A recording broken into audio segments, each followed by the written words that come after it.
Hello, I'm Mike Monday, and today we're moving on to step 4 of how to finish better music faster. And in terms of finishing both better music and doing it faster, today is one of the most important steps because I'm talking about decisions. One of the biggest mistakes people make is thinking that if they spend a long time making a decision, that decision will be a better one. Now, sometimes that may well be the case, but more often than not, and certainly in a creative context, exactly the opposite is true. Actually, faster decisions tend to be better ones. Making a fast decision and then making it work is a much more effective way, obviously, of speeding up your process, but also of making good decisions. So what I suggest you do, first of all, before you make music in the studio, is make as many decisions about what you're going to do and about what you're going to work on ahead of time.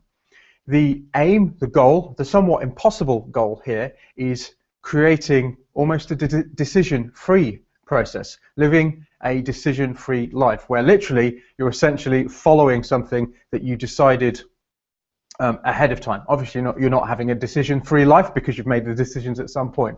But if you can make as many decisions as possible ahead of time, and also as many decisions that you can repeat. So, for instance, last time we talked about habits. I was talking about how creating habits helps you. If you create a habit of doing music production in a certain way every single day, then you're removing a lot of these decisions about when am I going to do it, how long am I going to do it for, etc., etc., etc. This reduces your decision load, and it also increases your perception of certainty. And certainty is incredibly important to the human brain. If you're feeling massively uncertain, you will tend to procrastinate. So as many decisions as you can, both decreases the decision load on your prefrontal cortex, which is where you make your conscious decisions, making it much easier to focus on what you need to focus on, and it increases the feeling of certainty, and you'll be much less likely to procrastinate. Then, while you're in the music production process, one of the most important things you can do is actually learn how you make decisions, how you decide, and then actually practice making them more effectively. There are a few things here which I'll just quickly tell you about. Everybody makes decisions essentially in two different ways. There's insight on the one hand, which is like what a lot of people call inspiration, and then there's analysis on the other. You will tend to right now be more dependent on one or the other. If you learn how they work, you can start to harness both. You probably always still tend to focus on the other, but when one breaks down, like if you're analyzing something and you just get completely stuck, which often happens, then there are ways you can actually learn to harness insight, make insight occur. Well, maybe not make insight occur, or it's more like being open to insight, that inspiration happening. Another thing a lot of people do is that they tend to focus on the problem rather than the solution. This is a cultural thing and a society thing, but in my experience, focusing on what you want, on the outcome, on the solution, actually asking the right questions in order to do that makes the problems tend to dissipate much more. Focusing on the problem, going, why did I get into this situation? Why can't I do this? Is not as good a question as what am I going to do about it. And then, so in the process, learn decision making, the actual skill of decision making. Quite often we focus on the content of the decisions and not actually the decision making itself. And then after you've finished stopped producing music, avoid second guessing yourself too much. One of the reasons we do this is that in making a choice, we are cutting out a lot of other choices. This is perceived by our brain as a threat to our autonomy, and as a result, we tend to find it difficult to move on from some of those decisions sometimes. What I suggest you do is view every decision as a new beginning, which is giving yourself more choices, thereby lowering that threat to your autonomy. The reason I'm talking about certainty and autonomy are because they are fundamental drivers in your human brain, which either you want to have more certainty in your life and you want to have more autonomy in your life. That's what your brain is reaching towards. So knowing how these drivers work actually really helps you lower the reasons you procrastinate and everything like that. Now, a lot of people think, but I don't have time to practice this kind of stuff. It's optional. But the thing is, if you don't make each decision right now, if you don't learn how to make decisions and you take an enormously long time to make decisions, then you are actually increasing the amount of time you're going to take to produce music.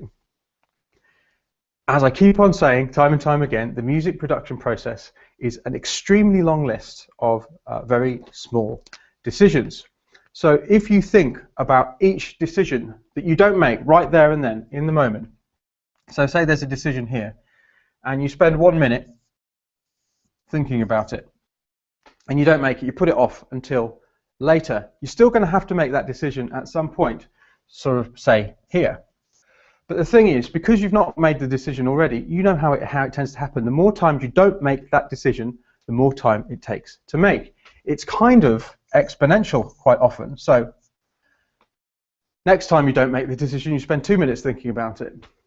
But you put it off. You think, oh no, I can't decide right now. I'm going to deal with that decision about that bass line a bit later. So the next time you think 4 minutes about it, and so on and so on. And quite often you end up just getting completely stuck with it. I'm sure you've been in that situation. So it's kind of exponential, or it can be exponential, unless you break this cycle by learning to make decisions. So something that could have taken 1 minute, by putting it off, instead it takes 15 minutes. I think I got that right. 15 minutes rather than 1 minute, if you make the decision at all. So as you can see, learning how to make those decisions fast, right there in the moment, and working with it can save you enormous amounts of time, which is how the people who join Start Now Finish Fast start getting such incredible results, by learning to make those fast decisions. Another mistake that people make is, because they're feeling that sense of uncertainty around the decisions they're making, they always, well not always, but often tend to assume this is because they have a lack of knowledge in the area.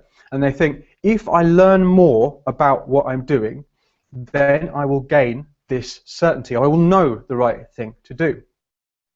Now, in some senses, that is true. It kind of makes sense, doesn't it? But somewhat counterintuitively, the opposite is also true as well. Brian Eno, the brilliant music producer, says it the best. He says, every increase in your knowledge is a simultaneous decrease. You learn and you unlearn at the same time. A new certainty is a new doubt as well.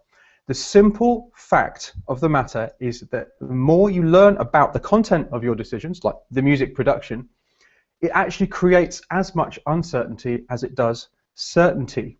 This is why time and again, people who do music production courses, or maybe you've experienced it yourself when you've watched a tutorial, and you come away from it even more confused than you did, or even more uncertain about what to do.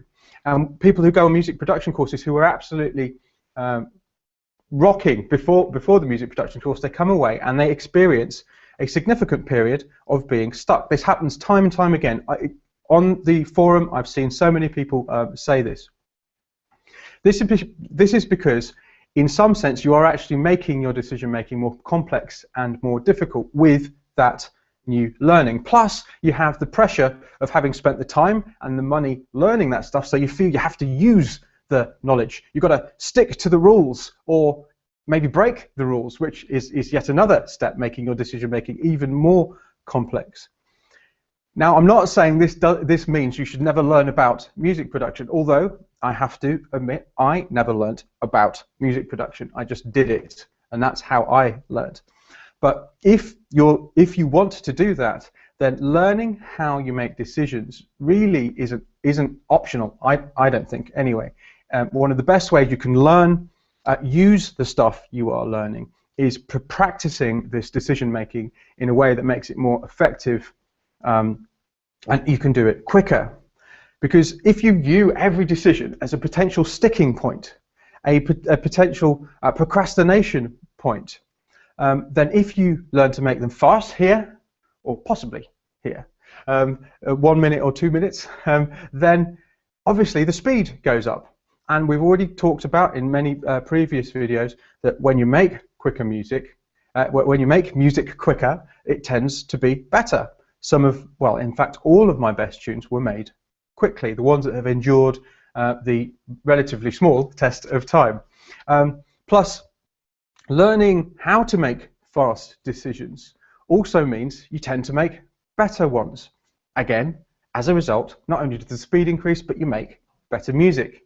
And also, learning how decisions work, learning the structure of decisions, how your brain processes decisions. Also, when you start to make decisions more smoothly and without all the second guessing, it tends to increase the enjoyment of your process. And what does that mean? Yes, once again, the speed at which you produce music goes up, and you also tend to make better music. So I hope you can see why this step 4, learn how decisions work, practice making decisions more effectively, is so important, essential, I think, if you really want to make that music you know you have in you. It really isn't optional. You may well think it is, but I, having experienced it on both sides, from not knowing how decisions work and then on the other side to knowing how they work, there really isn't, it's not optional. Learn how they work and you will find everything much easier. Now, bear in mind, this doesn't mean that the music production process will ever become magically easy, but this is about getting better at it, being more effective, enjoying it, being more productive and creative. So that's it for today. There's a link somewhere on this page to join my free video training course if you want to find out more about my approach. But until tomorrow, when we'll be moving on to step 5, onwards and upwards. Finish it already. It's good enough.